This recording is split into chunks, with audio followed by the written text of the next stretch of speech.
Now it's been over a year since I posted my first video to introduce the upcoming RTS called Broken Arrow. And recently there have been a few developments that I will be talking about in this video. First of all, content creators including me had the chance to play around with an early version of this game. Now there is an NDA on the contents of it, but what I will say is that it got me really excited about the direction the developers are taking with this project. All of us that tested the game filled in a lengthy survey. Now after that, not much happened for a couple of months until about a month ago they released gameplay footage of 3 minutes that I will go through now. First of all, they start with an emphasis on the naval aspect of this game, which we got teased with in the initial trailers, which is something that previous RTS games such as Wargame Red Dragon introduced, but did not develop further. When it comes to supplying units, supply trucks or helicopters need to actually drop off crates of supplies at their destination before a unit can make use of it. What this means is that you will have to move a supply truck to, for example, a tank, unload a part or all of your supplies, and then drive away to either the base to resupply or to other units to supply them as well.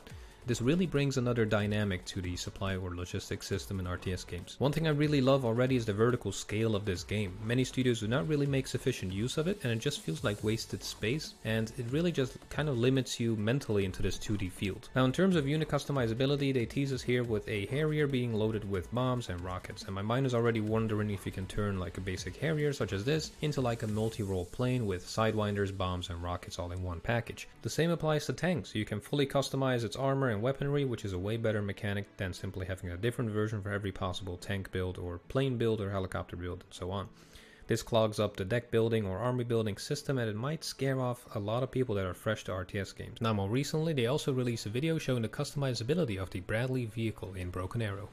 Now to start off with, they show you they can upgrade a Bradley with reactive armor and also a trophy system called Iron Fist. This system protects against incoming projectiles such as RPGs by firing a mortar type projectile towards it and destroying it mid-air before it makes contact with the vehicle. Another very cool thing that they're showing in this video is an M1283 attacking multiple targets with javelins at the same time. Now besides active protection, vehicles will also include a smoke dispenser, which really just proves that the developers have listened to all the player base and have been paying close attention to things that we thought were lacking in Wargame and other RTS games that followed. So where are we at the moment? Well, the scheduled release date is broadly put as 2023, but as the development progresses, the release date will be zeroed in on. One thing that I noticed is the kind of unforgiving nature of the RTS community when it comes to first impressions. So I really hope that the developers and the publishers take all the time they need to bring us a polished, relatively polished version for testing, which would then require minimal invasive changes to produce a final product fit for the general player base. That was it for this one, guys. I will be posting more update videos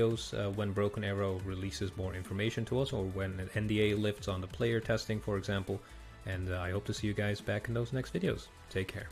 Just a big shout out to all the patrons of the channel: Aquila, Elwyn, Genpatton, R.Frew, Orthobro, Daniel J, Gyamnolam, and Anonymous.